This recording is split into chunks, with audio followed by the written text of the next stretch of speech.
but that's my fault because I totally. That's okay. I totally screwed the pooch on that one. No. Well, I looked back at the messages and I said 7:45, not thinking you and I are on the same time zone, with 6:45 our time, 7:45 Ray's time, Right. and then I just got I back it's from out and about, so I it, haven't shaved anything either. So, anyhow, there you go. So, There we go. we are live now, and welcome to the Big Blue House, right? Hey there, hi there, ho there, out in Spray Wash Land. Tonight we're going to talk about something a little bit different. We got a special guest with us today, Richard Cashon Jr. Is that how you say it correctly? No, that's okay. It's Chihan. Chihan. Well, see, the Cajun well, side. crap! I've had it wrong all these years. No, I always thought it was Cichon. That's But, pretty darn close. I mean, look, I'll take it. I think Richard has it wrong. That's what I think. I've been doing it wrong all these years. That's it. That's right. Lordy. Anyhow, yeah. So it'll be a little bit, obviously. So let me start off this way. Rich came to us, I guess, probably about a week ago, and asked if it was okay to post something in the groups about a situation that he has going on. And ironically, Ray and I talked about it a little bit today, and I guess come to find out, we both said the exact same thing to you, and for the most part, which was, Right. You got so much credibility with us that you could post it. We're not worried about what you're going to post, kind of a thing. Right. So anyhow, we talk about respirators all the time in the industry, and sometimes it sounds like we're being broken records over the thing, and just protecting yourself. And so, Rich, why don't we start off this way? Why don't you tell everybody a little bit about yourself, where you're at, what you've done, all that kind of stuff, and then a little bit about your diagnosis and whatever you want to go with, and then we'll kind of go Sure. back and forth with some questions and see Yeah. what goes.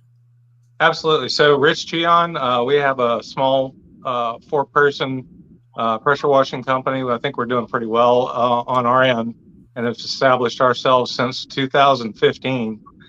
We kind of took a leap of faith and quit our jobs and said, let's go all in. So ever since then, we've been building our brand, in the pressure washing industry down here. And I think that I've built myself a good name, and I know that I've trained my guys enough to where they have continued on with the name. In fact, they've done me so doggone proud lately by taking over and doing the dirty work, so to speak. And I just got several emails from one of our largest companies that we work for, and they were just gloating on how good of a job it was done. I was like, Awesome. they were just really happy with our product still, even though I'm not there on the job site at this time. I had to take a little hiatus, obviously, with this cancer and everything. I'm in and out of hospitals and getting poked and prodded everywhere. So, it's a thing, it's like having a full-time job at this point. So, as things go on, it's just getting to where I'm moving back in the business and kind of in the backgrounds, kind of just still doing quotes and checking on things and ordering things, in the background, not, so to speak, really working, but still being active. But what brought all this on was a fluke diagnosis. I had a lump in my stomach that I had the doctor look at, and he was like, he kind of got scared and said, let's get a CT scan of this thing right away. And it turned out to be a 20 centimeter tumor already growing in my abdomen. So, it was already late stages of cancer, with me working the whole time, all the way up to the date. Even after that date, we're out working hard. We work on a lot of apartment complexes. The one that we're working on at the time of diagnosis was a 48 8-unit apartment complex. You know, I mean, a huge apartment complex for a small crew like us, but we still got it done in a very adequate amount of time. You know, about 3 weeks. So, you know, we're rocking and rolling with all the equipment that we have, and we're pretty proficient in everything. But as far as you know, me noticing anything, it was absolutely zero notice, and I wasn't feeling any side effects of cancer. I wasn't feeling anything that would just like tune me into anything that would say, "Hey, bud, you got cancer. You better go get it checked out."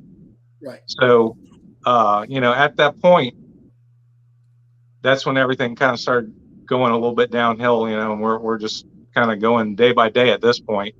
And for those who don't know you, I mean, you're a fairly stout fella. I mean, you're not dainty by any means. I mean, Right. You're solid.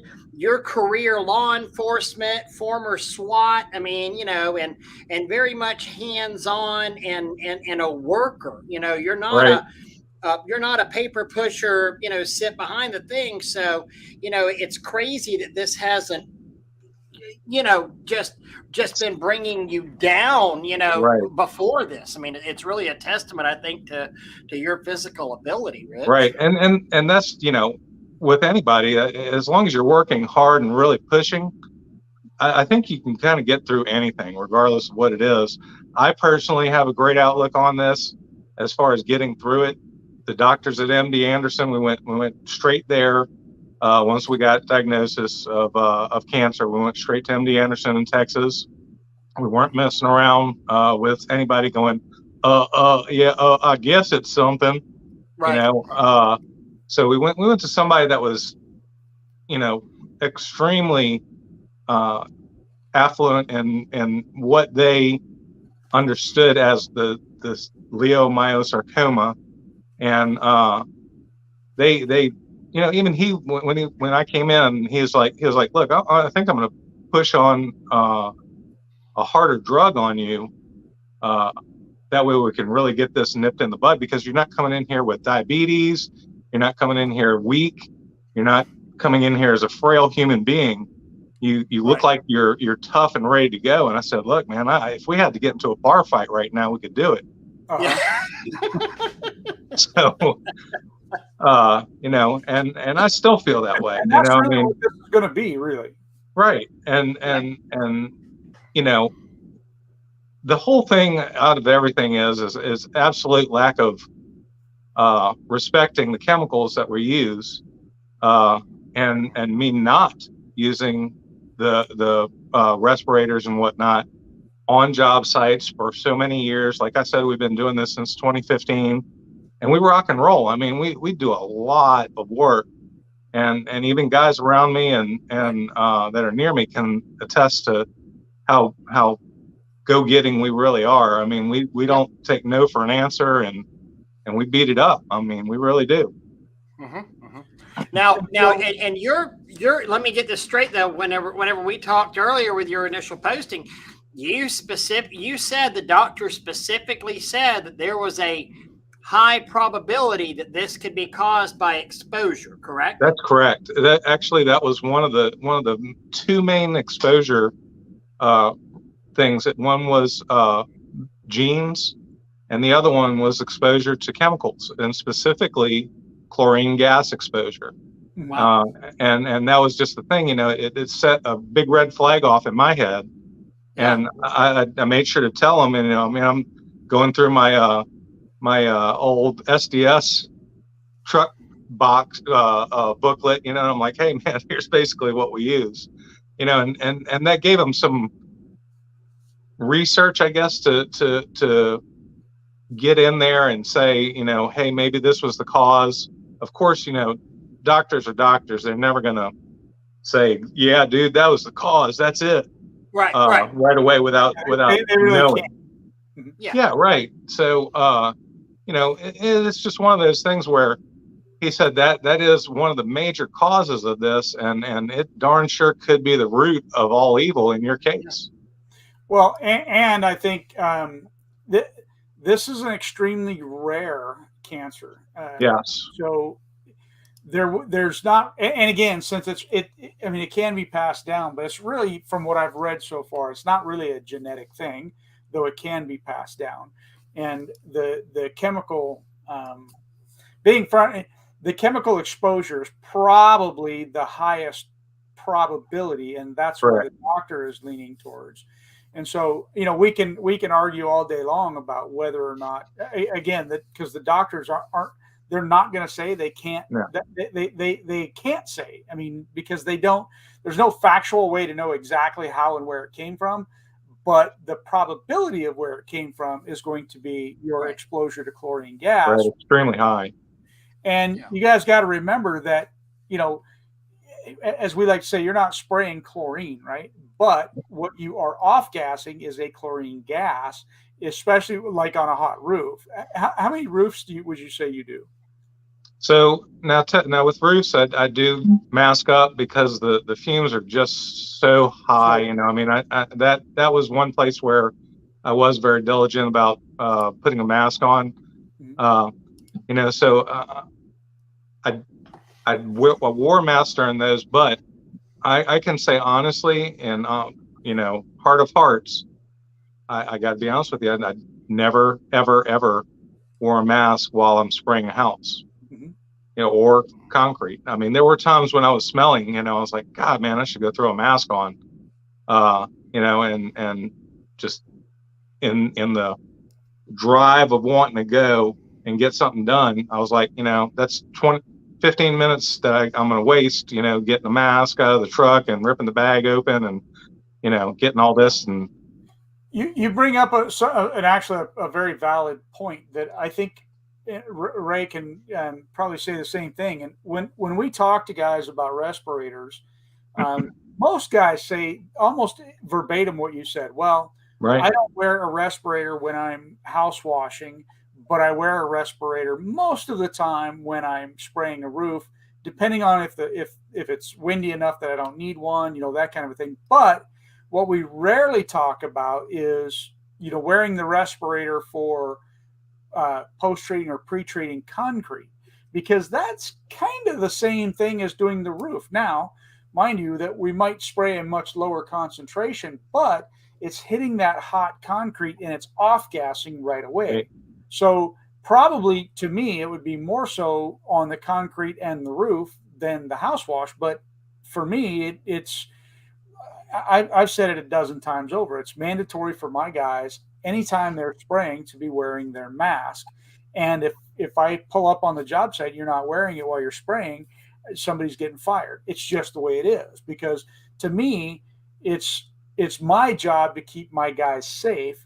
And I think that's kind of where you're saying now too, is that, you saw it before with the roof cleaning side of it, but maybe didn't think about it for the concrete and the house washing. But now that this is developed, first I want to applaud you too, because this is something that we need to talk about in the industry. We talk about it, but without having the evidence coming forward like this, I think that's part of it. And we need to have this open discussion with somebody that is willing to talk about it and say, absolutely, hey, I'm the one that's got it. And this is what the doctors are saying is the probable cause, even though we can't say factually that's what it is. Correct.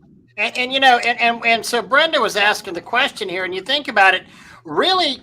So as chlorine, and it's not just the heat. I mean, and God knows the heat, whenever we're spraying this on hot surfaces, we're off-gassing because the water's evaporating and we're leaving with a stronger bleach mix that's on there. The water's the first thing to evaporate out, so leaving a stronger concentration.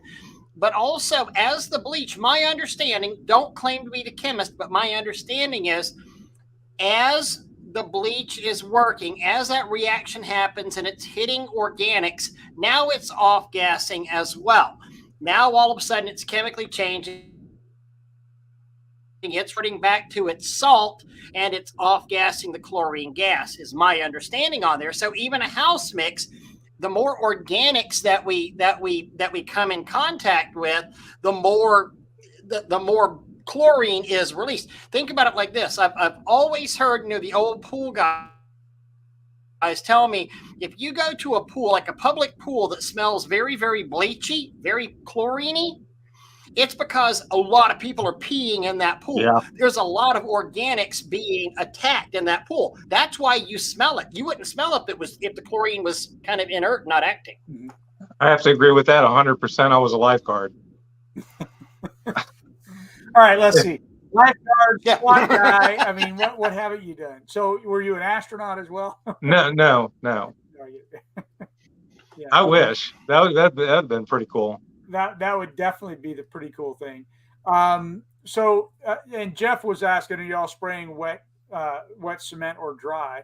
And I'm going to say, Jeff, that you're going to be having people spraying it both ways. I think that they should be spraying it wet, but pre-treated. And yes, it's the chloramines that are getting released. Right.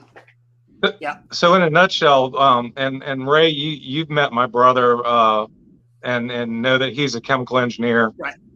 And actually had a pretty good discussion with him. Yeah. But basically, once we introduce water to sodium hypochlorite, it's now it starts gassing off. It's the oxygen molecule that attaches to the other molecules, and it starts a process of a gas off.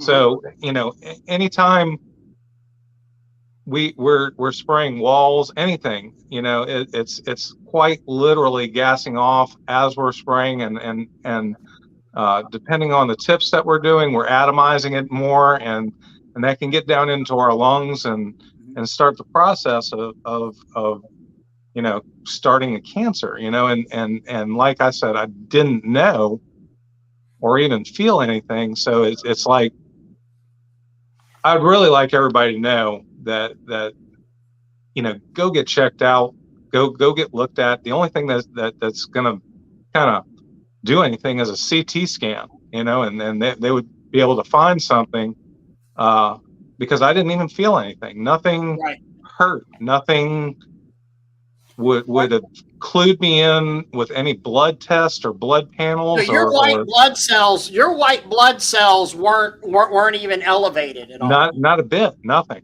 The only thing that I had was a little bit of low hemoglobin. That was it. So if they had found really literally that style of cancer, and it is something where it attacks like the soft tissues, and it's not something that you're going to, like you're saying, that even gets noticed right off. And it wasn't until you felt the lump. Is that what happened? Correct. Yeah. When I felt the lump, I was going into the doctor anyway, so I told him to feel it and check it out, see what was going on. I didn't know if maybe I had a cyst growing or something. People get cysts all the time. Mm-hmm. And it's just a little pus pocket, and they cut it out, and you're out of there in that afternoon. Well, this isn't the case. So I've got to go through 6 rounds of chemotherapy, the strongest thing that they can put in me to kill the tumor and get it shrunk down and small enough to go into an operation. And then after the operation, then I'll have to go and do chemotherapy again, and then I'll basically be in a hospital the rest of my life. In and out, checking and rechecking and making sure that it's gone away or managed at least. And so one of the biggest pieces of advice that you're also trying to give here, so not just about wearing the respirator, but also about, I think that we're a lot of type A personalities. I myself, I can't even tell you the last time I was at the doctor. I never go. And so getting checked, and being open and honest with your doctor about what it is that you do and the chemicals that you work with, and talking about maybe some of these cancers and stuff, just to see, get it looked at. You also, in your post, you said something about insurance, and I think that's something else that we all should be looking at. I mean, I myself have a cancer policy, but there are policies out there that you can make sure that you are covered in whatever it is that the possibilities that you might run into. Absolutely, and I know that we're saving type people, rainy day people, and we're we like our toys, don't get me wrong, but it's also one of those things where these cancer treatments, just one treatment, they gave me a price, just a pre-price, just to let me know how much something would cost. They said it could be anywhere from $70,000 to $120,000 per injection. Wow. Yeah. So I mean, like, I'm not gonna lie to you, I can't stroke that check 6 times in 4 months. Mm-hmm. You know, I mean, I'm not proud to say that we don't have that type of money. Right. You know, so I mean, get something, get some insurance, get something. You know, because quite literally, we just lucked out and we're able to go through a Social Security and ended up with insurance that way. They have a special needs disability via cancer that you can go through, and we ended up with a Medicare. Good. Well, I was always, since we've been doing this, and hell, before we even doing this, I was always real hardcore about get some dang insurance. And I know Doug was of the same mindset, but get at minimum, get an Aflac, because of us. There's so many guys that are listening out here, and girls, that we are single owner operators, or just us and a helper. And I mean, whenever we break an arm, whenever we destroy a shoulder like I did, or pop a bicep tendon like I did, you're out of the game. You need to have something, because if we can't take care of ourselves and take care of our bodies, it's game over for us if we're not running an office with multiple people and multiple helpers and things like that. So many of us, we are the business that we're doing. 100%. So insurance is vital. I mean, and it's a huge scam in some ways, and it's a necessary evil. And it's interesting. Alan Paul talking about his 4 hours on a roof and heart catheter, was the result of that. So, ton of good comments. I want to run through them real quick. You're gassing off every morning when you're filling your tank. You're right. Rich, yes.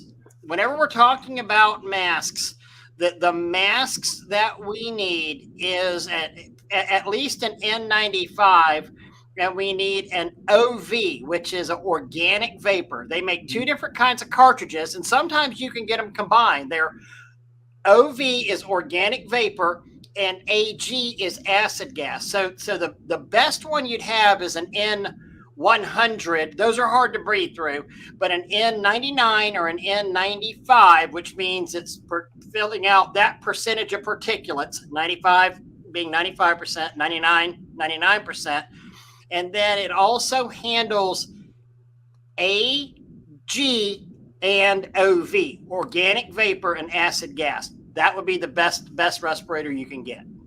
And they're actually, to me, they're not that difficult to breathe through until they start getting a little bit aged. And it's not just about, buying a respirator and getting the right filters, cartridges for it, but getting extra filters and making sure that you're changing them out on a regular basis. So, bare minimum monthly, changing them out. I would even say, depending on what you're doing, how you're doing, why you're doing, every 2 weeks is a good time frame. They're not that expensive. I shouldn't say that. I know that the last time I bought them, I think they were like $65. But one reason I love. One of the reasons I love having the store is because of the access to toys for illustration purposes. And when we look at a respirator like this, and this is one that is a organic vapor respirator. It's a P95, so it's getting 95% of the particulate matter out. But something a lot of people forget about these respirators is they come in resealable bags like this, the sandwich bag. And that's there for a reason, because part of the filter on here is a charcoal layer of filter on this. And active charcoal will basically wear itself out as it comes into contact with the mask. And I used to look in the back of the spray wash trucks all the time and would see these respirators sitting in the back, not in the bag. They're dead at that point. They're not offering the protection. Whenever you're done wearing your respirator, you have to put it in and seal the bag back up, because if you just let it expose to air, you're killing your respirator. Yeah, absolutely. And those are great respirators too. Those particular ones are the ones we carry, and we're in just a single cab truck, so it's throwing it behind the cab, not wanting it to get damaged, to get a bunch of dirt inside of it. You don't want to put that on and have a spider crawl out while you're doing a roof. That would I'd probably catch a backflip off the roof if that was me. But and keep in mind, really, there's many different styles out there, but there's two different types of respirators that we run into. One is it's fixed on the bottom, fixed on the top, right? And then another one has a loop that goes through the center. And so it's a singular band, if you would, that goes around your neck, goes through the thing, and then up over your head. Don't get that one. Get the ones that are the single points. The reason being is that other one tends to slip and slide along with that elastic piece, and it seems to not stay on your face correctly and properly, all that kind of thing. So get the ones, and then you can adjust them by pulling the straps really, really easy. And to me, it's the best way to go. So for those that kind of joined us late, which there are quite a few people, Rich started in about 2015, really. And so if you can, Rich, tell us a little bit about, why the doctor was towards the gas, or how that conversation came up to say it's probably from what you do for a living.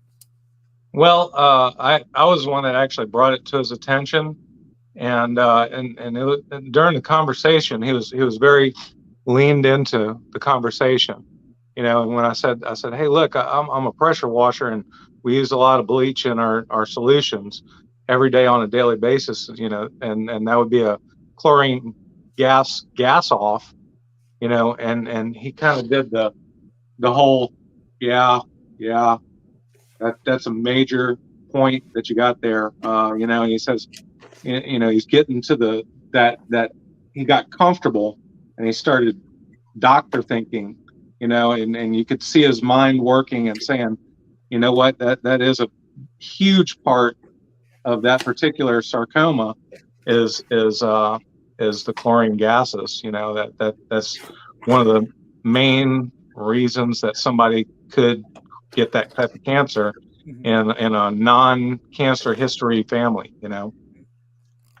So there is no history of any kind of real cancers in your family, that kind of thing. So, I mean, because that's one thing. Well, it's just a genetic thing. It's just something that happened. Probably not in this case, right? I mean, right. Yeah. A better probability from not wearing the respirator and the daily. I'm losing a little bit of a signal. Yeah, you fade in and out, Ray. Yeah, I know that Mark Carraro, he was selling the gas mask style, and I was fortunate enough to get one of those from him. And then I actually have this one right here, because somebody had mentioned about the eyeballs and how bad it burns there too. But if you really want the full protection, a gas mask with the full face shield, and then the interchangeable cartridges that go on right in there, that's gonna, now you're gonna be dropping $150, $200 on these, but well worth it. I love the one that I got from Mark and wore it for years. It was very comfortable. They can get hot, but sometimes I'd rather be uncomfortable than the alternative on there. Yeah, those things right there are what we used to use in my old SWAT days. As far as when we go in with tear gas and all kinds of stuff, there's a lot of things that we can come in contact on that end, and those full face masks were awesome. Of course, we didn't have facial hair or anything. Yeah. But because they really don't get a good seal. You know, you can actually smell that right through it. One of the guys had a goatee and he didn't shave it down far enough, and he was over in the corner choking to death, you know, on because we used some pretty nasty stuff called Freeze Plus P, and it was pretty nasty. I mean, if you can smell it, if you can smell bleach with your respirator on, your respirator is not fit correctly. Well, see, there's something I want to bring up too. Is how many of you guys out there smell bleach? Not much. Well, you know, you only smell it for the first 3 or 4 minutes. After that, you don't smell it anymore because the respirator then seats itself, right? Isn't that how? Well, no, Doug. I'm talking about like if you're not wearing a mask. Yeah. How many of us have been working so long that you can crack open a brand new 55 that just came off of the truck and it's registering at 14%, and you can't smell a lick of that. Yeah. You know, that goes to show you something. Like, you know, I mean, if you can't smell that, man, you better start masking up. Seriously. That's actually kind of what the point was, though, is that, you know, you put the mask on and you only smell it. I remember my guys would always laugh at me. You're blinking in and out on us sometimes, so that's why. I said I always laughed. My guys would always laugh at me, but as we're spraying, I would literally put my finger in front of the stream and do that and feel like that to see what strength we were spraying, because I cannot smell bleach anymore. Right. I really can't. I'm like, oh, that's a house mix. Yeah. And my point to the respirator thing was when you put it on and you smell it for the first 2 or 3 minutes and then the respirator seats itself, that's crap. We all know it. What really happens is you that first 2 or 3 minutes you're smelling it, then it eats up all your senses, and now you don't smell it anymore. Right. Yeah. The respirator has seated itself. Right. It's burned up your senses. So yeah, I mean, that's what makes it so important. Hey Doug, I'm gonna back off and see if this will improve the connection. I'm just gonna kind of be DJ for y'all for a minute. Gotcha. Yeah, you were cutting out even on that one. So I'm not sure who this Facebook user is. Says my dad worked in the pest control industry for years, and his company not only made all applicators wear masks, but also made them keep it be clean and shaven to seal the mask. And that is super important. Actually, when you go through and you get fit tested, they wave a little thing all around the mask to see because it'll, you know, give you like, because it's so. Yeah, that's super important, because if you don't smell it, all those gases anymore, what good is it? You know, you're doing yourself absolutely zero to help yourself. And I guess that's just kind of the main point that I'm trying to get across to everybody, that it's bad. It's bad. I'm going to be going through a real tough time, and it's going to suck. This is going to suck so bad, guys. It's going to put a damper on me, my family, possibly my business. I don't know what the exact outcome of it is. I mean, we're going to push through it as hard as we can, and I got a super great support system down here in Biloxi. I got guys that I'm in contact with constantly that are either rooting for me or trying to help me in different ways, one way or another. But I mean, like, just pay attention, guys. It's super important. I know we all are like, you know, oh man, it gets hot. I can't breathe in it. It's sweaty in there. You know, I think we just really need to be proactive, clean it out, fix ourselves, and make sure we get through the jobs. I mean, if you're saying that it costs too much money, raise your rates, fellas. You know, I mean, take that into consideration. Chemotherapy costs were like 80 to 120 grand per round. I mean, so how expensive is a respirator really? Right. Cheap in compared to what I have to go through now. So, and this is all, you know, because we're always, it seems like we're always saying raise your rates, and it gets old, right? Well, these are some of the things that you can be talking about with potential customers as to, you know, why your rates are what your rates are. When they're saying about, the other guy is a lot cheaper, you can bring up things like respirators. Are they making their guys wear respirators? Because we are doing that to protect our guys. Bring up the negative side. People, I don't want them to be, the chemicals, and then they're not going to want to hire us. And no, be open and honest. And I Rich, you and I have never really talked about this, but do you hide the chemical use that you do? No, not at all. Not at all. In fact, if somebody comes and says, I don't want you to use bleach, I'll say, all right, I'll send you one of our people that may not use bleach. I don't know.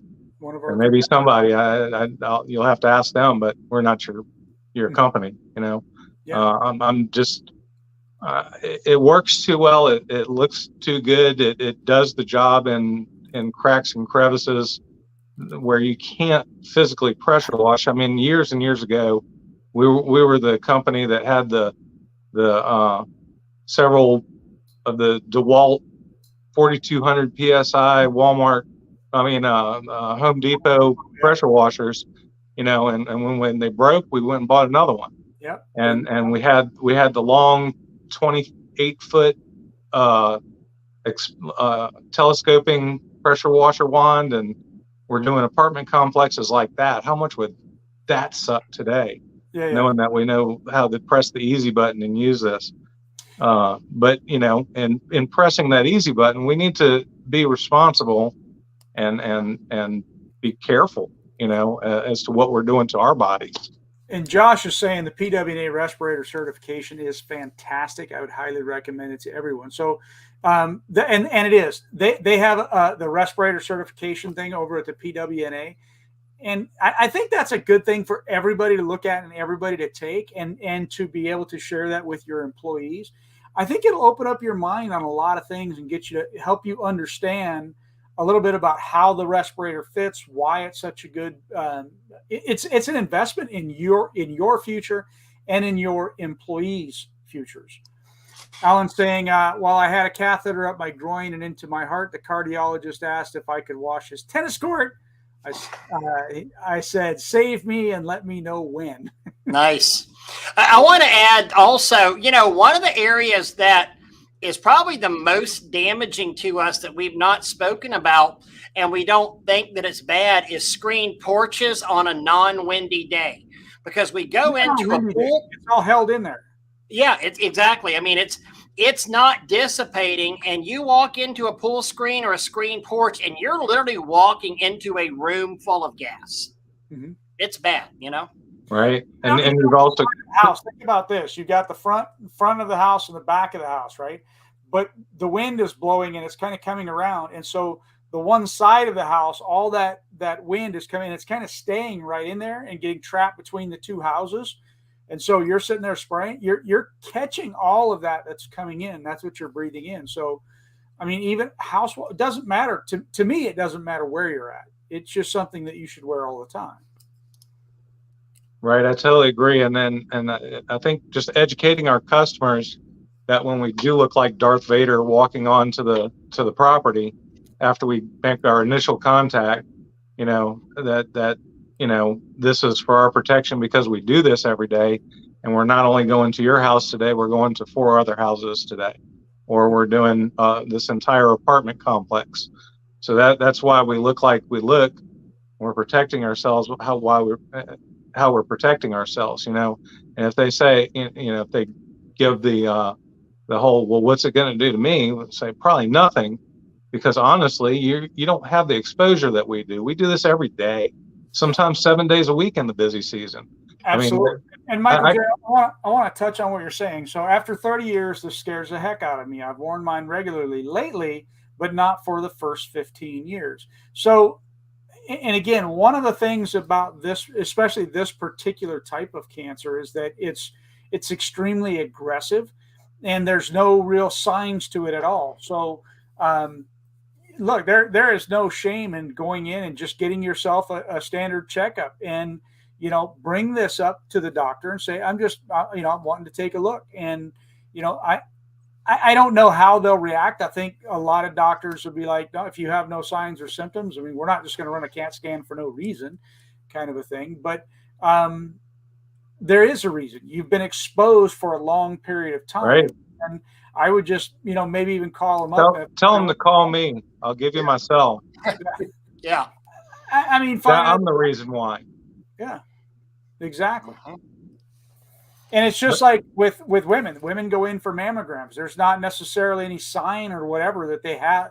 They may not feel a lump in their breast, but it's something that they should get checked.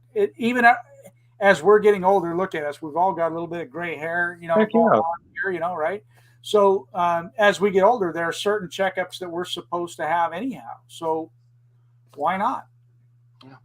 When you were talking earlier, Brenda had brought up, about exposure.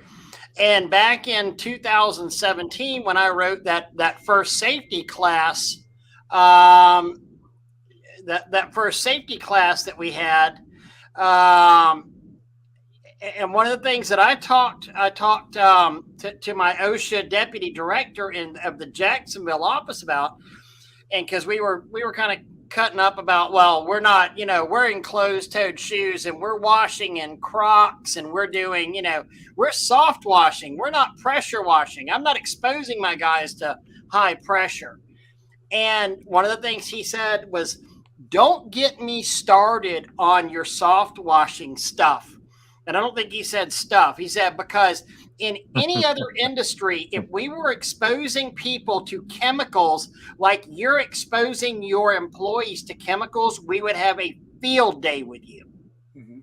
And think about it. And he said, really, if we want to think about it by the true letter of the law, you're sitting there under bleach water dripping down. You should be in a Tyvek suit with gloves, with the full booty protection on there, waterproof shoes, with the Oompa Loompa suit and a respirator.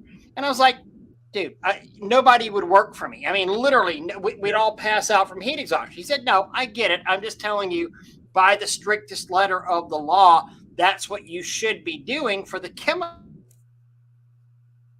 exposure you're putting yourself to. Yeah.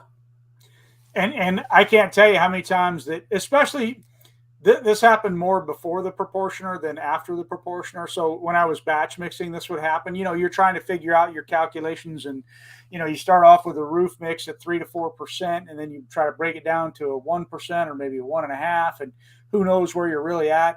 And then you come home at the end of the day, and your skin's all getting red, and your hair is gone off of your arms, and all that kind of stuff. That's absorbing into your skin as well. So anytime you're spraying, you're getting it all over you. I can't tell you how many times my shoulders have been burning, or, Right. How about batch mixing? Doug, are you right or left-handed? I'm right-handed. Okay. So how many times did you have a burn on your right hip from spraying when the O-ring was bad and you just were working through it?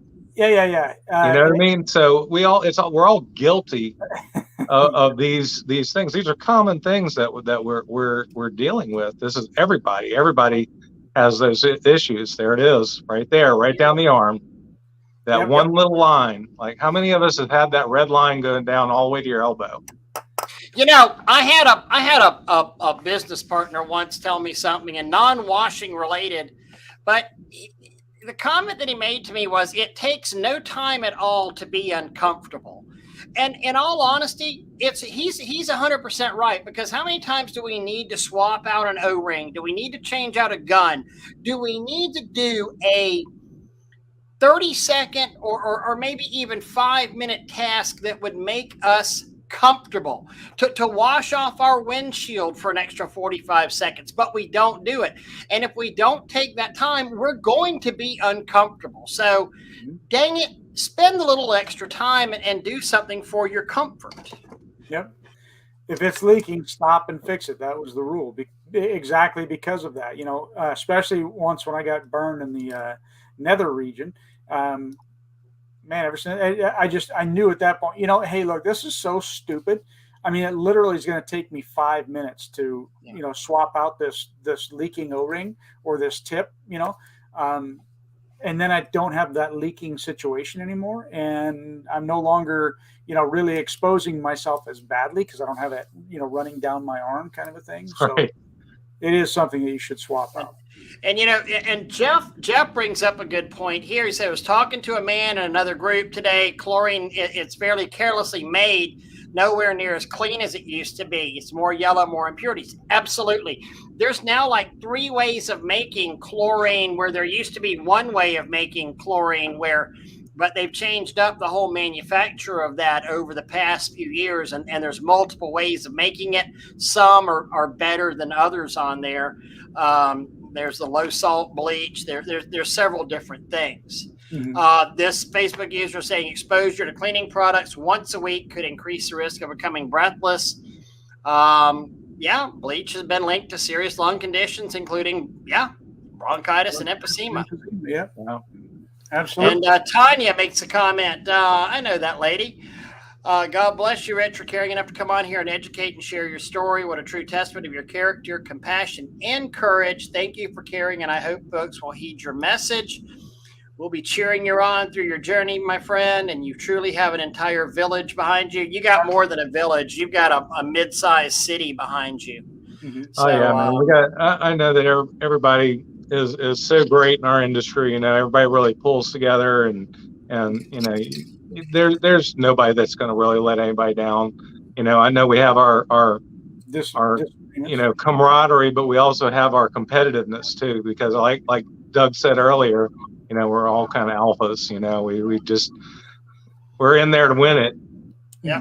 I'm trying to beat other people, believe me. We have competitions on who's making what in a week, and we're trying to beat each other. We really are. Absolutely. And that pushes us harder, and that just it's a friendly competition. But so when did you actually start chemotherapy?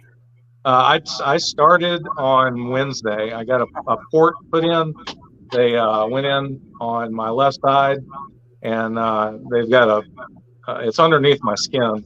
It's a little dot-like thing, size of a marble, and then they have a little tube going into an artery. And I had my first injection of chemotherapy on Wednesday. Mm-hmm. So I'm almost a week into it. So I haven't quite started losing my hair yet, but I was taking a shower. It's not that bad. Well, I'm not there yet, Ray, but I'm going to beat you. Well, it gave you a gray patch in the front. That's what it did. As far as the competition goes on this one, brother, I'm going to win on the baldness in a few years. I'm going to put a hundo on that one. Yeah, that's right. Yeah. I'm gonna look like an egg here soon, but what? How can we go into this? We got to go in fighting and positive attitude, and being joking about it. I can't do anything about it at this point, but let the doctors do what they're going to do. Bingo, 100%. Everybody's praying, everybody's believing, and I've got an army of prayer warriors behind me as well. I know y'all are men of God, and I know I am too. It's just everything's going to work out. I guarantee you it's going to work out. It's going to be all fine, but it's going to be a struggle. It's going to suck. Yeah, it's going to suck. And God bless you. And you've got your friends. You've got, this is one of those prime examples though of, for you new guys watching out there. And Rich, you're somewhat active. You're not out there all the time posting, but you're one of the guys that you absolutely have closely held opinions. But at the same time, you're not a jerk whenever you share those opinions with people either. And you're not one of these just know-it-all butt heads out there. And you're willing to listen. You're willing to give, to explain. This is how you're supposed to engage on social media. This is one of the reasons that Rich is loved very much out here. You may not know Rich, but he's not spent the last 7 years on Facebook trying to be a big butthole. Yeah. And that's but I can be. You can be. No, you can be. I'm not saying you're walking on water or anything, brother, but watch yourself, mister. You knew that you don't do any of those. Got him. What, Rich, I am not attacking you, Rich. And No, Bert. no. I'm good. What would you like to see happen within the industry in regards to this happening? I mean, I would like to see, I would like to see you keep up with us and come back and do some more of these, every, so often, to kind of keep track of the progress and the process. And because for me, I think it's about building the awareness and keeping the awareness flowing and going, and making sure that people understand why this is happening, why we're doing. You said just a moment ago that we're all men of God, and for me, maybe that's part of it, right? Maybe the point is, because we always wonder what's the reason, what's the point, why does it happen to me, right? Well, maybe this is the point, maybe this is the reason, right? So that we can get out there and help other people understand the seriousness of wearing a respirator and wearing your proper protective equipment and all that kind of stuff. Man, honestly, if y'all needed me to be a poster boy for it, I'd be willing to do that. Obviously, I'd have to be doing a lot of stuff online, because, in all honesty, this treatment is one of the strongest treatments that you can get. In fact, if it's not the strongest one that you can get, so my immune system is going to be tanked. I mean, it's going to be zero. They're going to be giving me white blood cell boosters just so I won't get anything. I had a small scare this past Friday, ended up being in the ER a couple of times, and it was just because I was checking my temperature, and ended up being strep throat, the beginning of strep throat. And boy, they shot me with that penicillin in the butt cheek, and it still feels like a brick. Yeah. But I mean, as far as the industry goes, I think it's probably needs to be one of the most important things on the safety list. I mean, I know we have all our safety procedures with fire extinguishers, and where's the fuel going? Where's our fuel being filled up at? Is it all on one side of the truck? Are chemicals in places where you can get to them to neutralize other chemicals in case of a spill?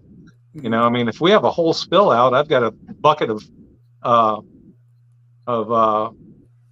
sodium thiosulfate mixed up, ready to go, to where if I just had to dump it on the ground to neutralize it, I mean, I don't know, we could be on the side of the road with a cracked tank. I don't know.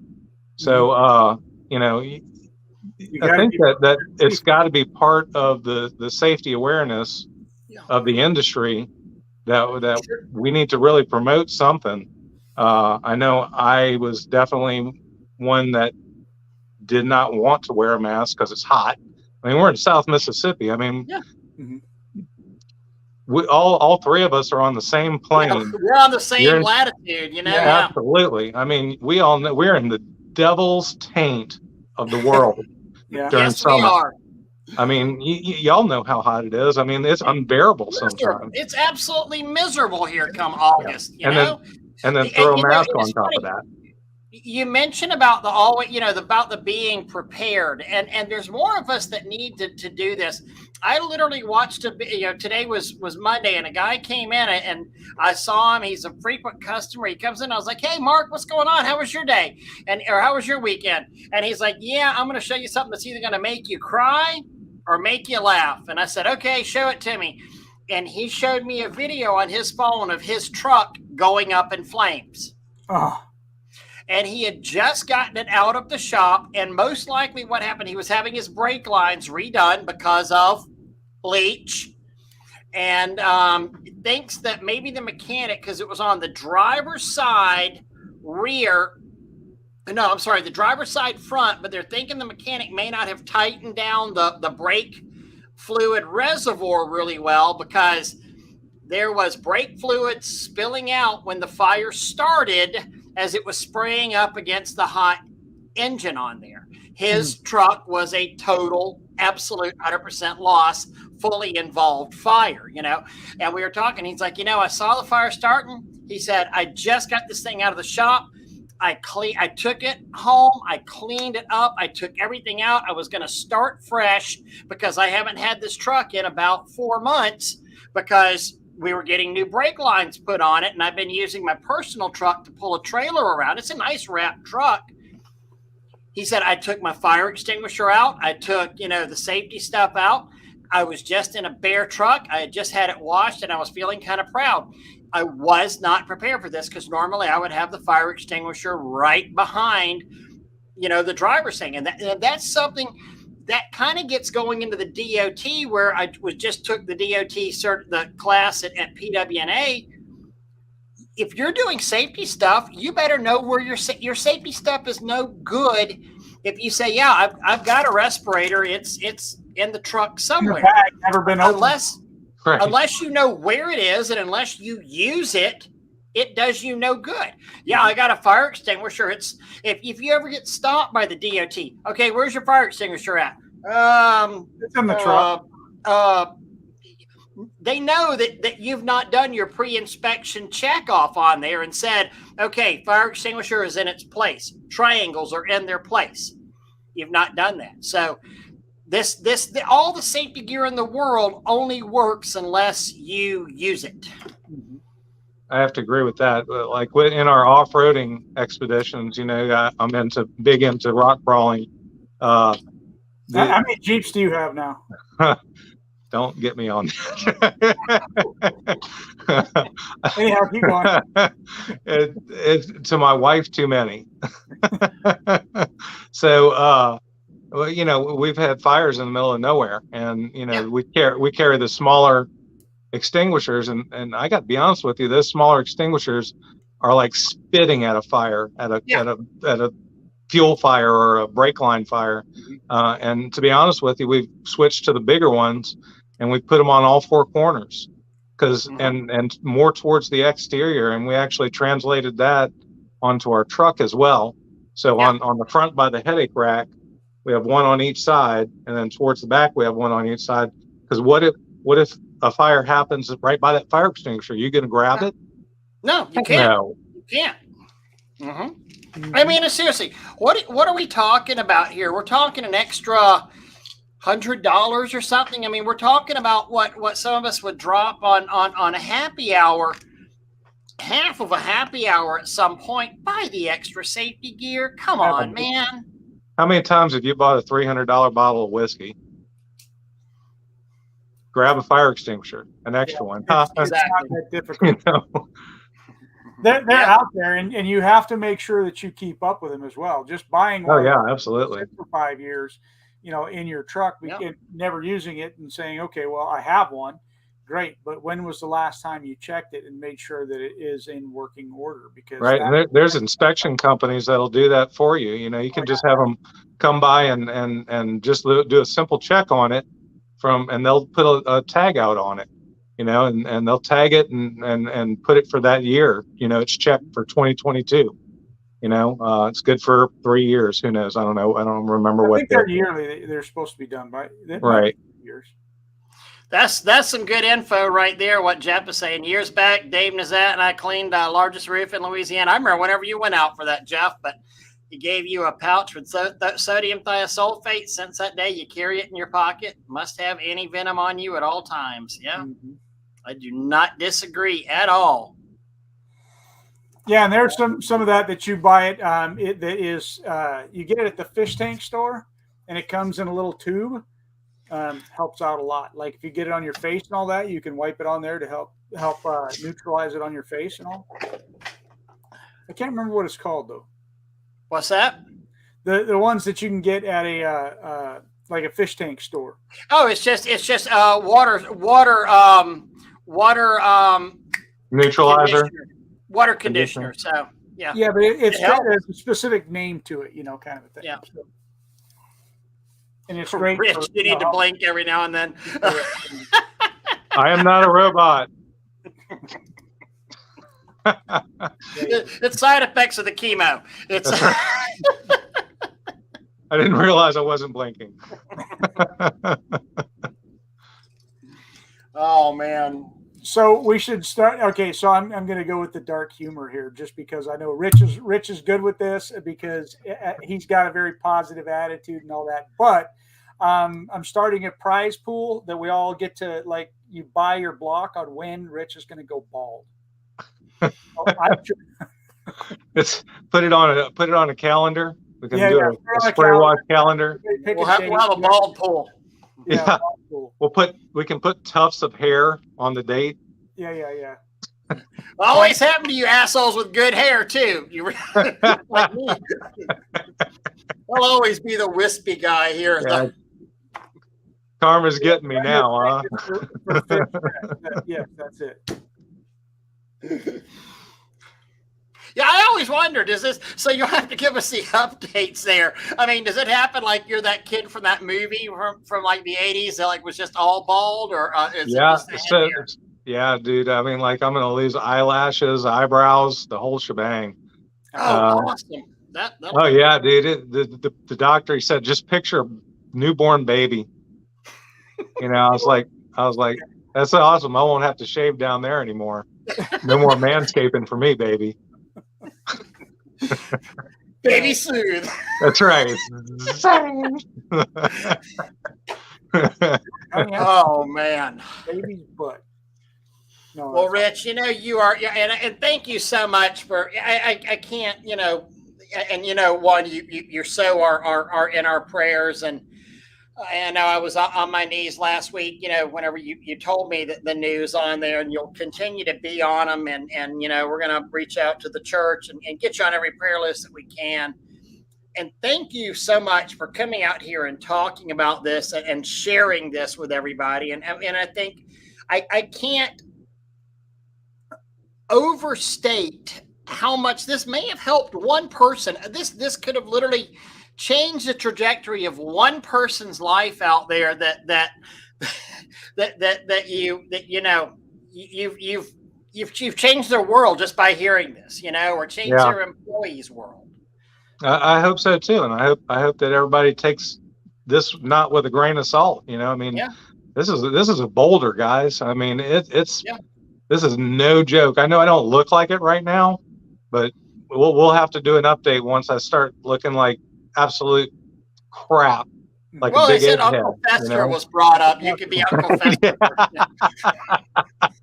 Oh, can you come on with a light bulb in your mouth? Yeah, man, I've got to do that. That would be hilarious.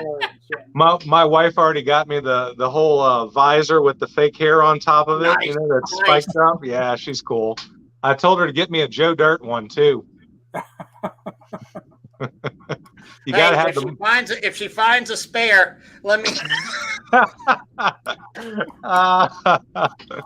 We might be sending y'all a care package. There you go, man. Well, you know what? You're anybody's kind of a reflection of their friends, and I know you've got some amazing friends out there, and Rich, you're just a testament to awesomeness, and you know what? You're going to fight the good fight on this, brother. And I firmly believe that. Heck yeah.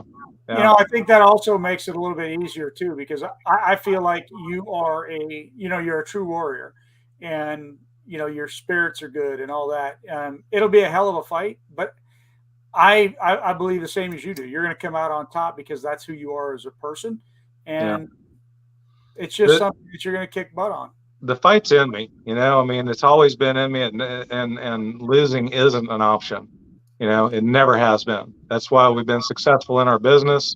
That's why we've been successful outside of business. I mean, in our personal lives, we have 2 great children, a great marriage. I mean, this is something that you can't fail at. Life.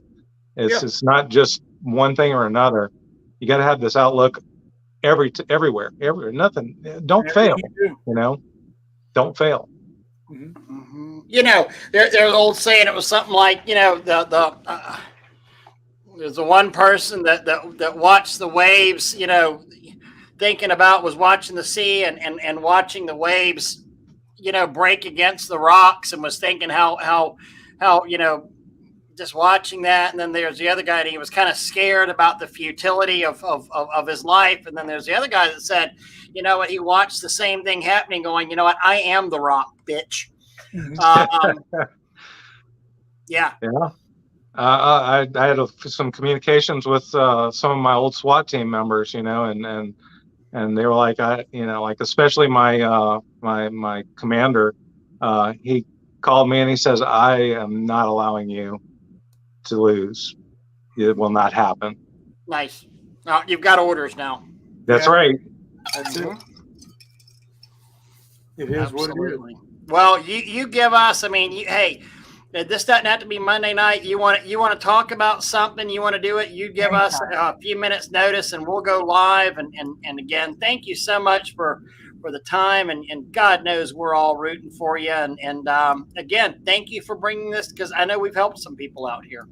Yeah. And I hope that just this little bit of information today will help out anybody. I really do. Do you have any parting thoughts that you want to give to everybody? I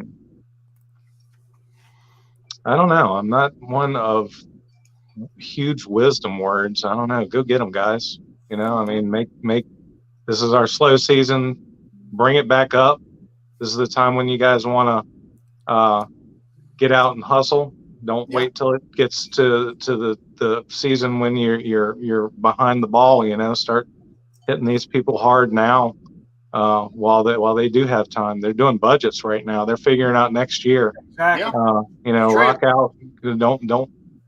I don't want anybody to fail. All the guys around me know that I throw them bones. They throw me bones. We're all working together. I mean, I can't tell you how many times I've been out there and never seen a pressure washer and get 15 calls during the day from different people. You know, and hey, what's going on? You know, are you busy? I'm not getting any phone calls. You know, so I mean, you bring up a great point, just business wise. This is go time. Right now is your final push. You know, we used to always say that when the Christmas lights go off, typically the calls are gonna come down. But I'll tell you what, there's commercial places that still have money to spend. There's people that want to get their places cleaned up before Thanksgiving. And like you said, there's people that are not on a fiscal year, they're on a calendar year. They're finalizing budgets right now. Absolutely. If you're slow, you need to be out there shaking the trees. You can either be proactive or reactive. Absolutely. I know that you know, which one you want to be.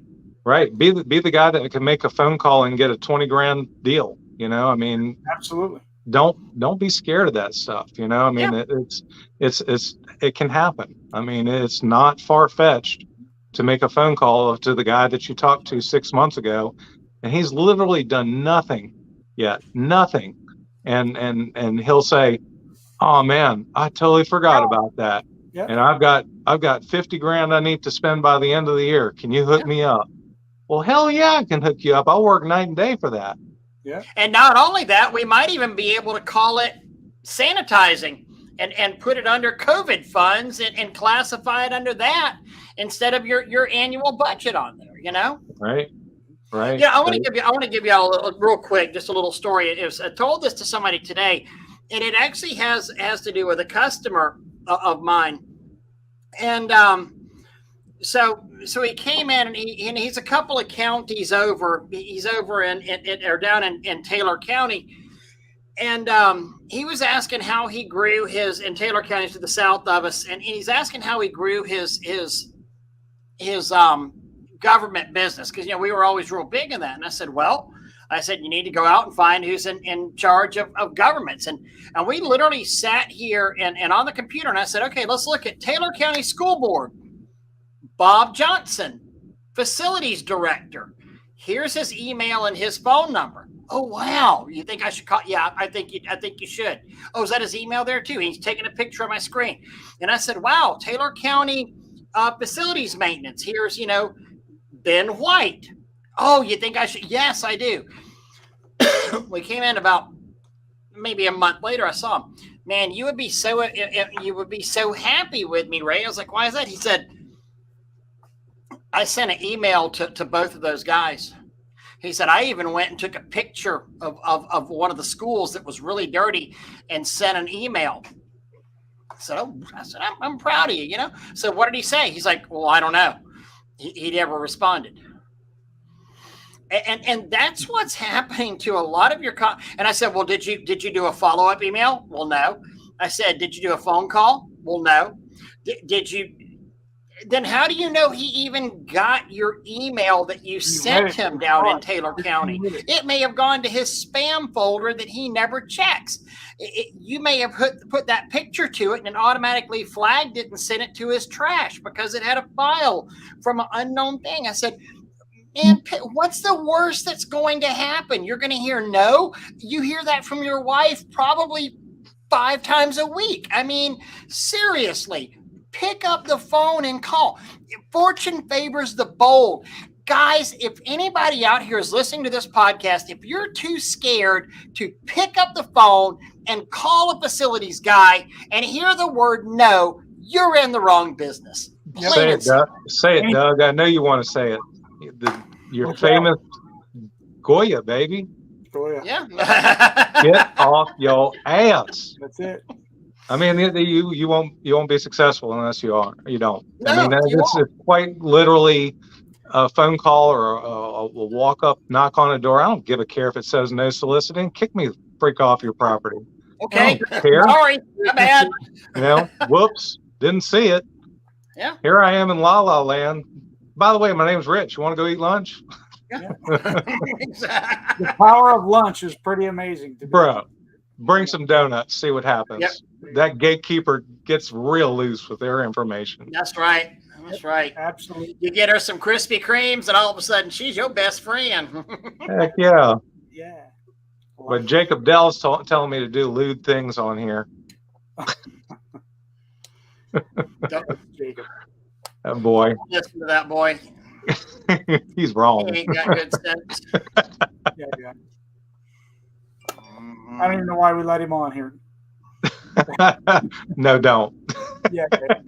Let's not start down that path. Well, Rich, we appreciate you joining us, buddy. And again, if there's anything we can do, reach out to us. If there's anything the community can do for you, reach out to us. Man, we'd love to, like I said, just keep up with the journey and keep the conversation going. I don't want it to stop here. Even if some miracle happens tomorrow and it's all completely gone, then I still want to keep up the conversation, Oh, look like he's gone there. Did he not even listen to what we said? Stick around afterwards so we can make fun of the silly questions? Damn it. Well, it's one of those things. But anyhow, we really appreciate y'all. And oh, here he comes. He's back. He's back. You left us. You premature left us. I know, right in Doug's solemn, heartfelt moment. See ya. Thanks, suckers. I'm out of here. All right, y'all. Peace, and we'll see you next week. And Rich, hang out for a minute. Let's chat. All right. Thanks, guys. We appreciate y'all.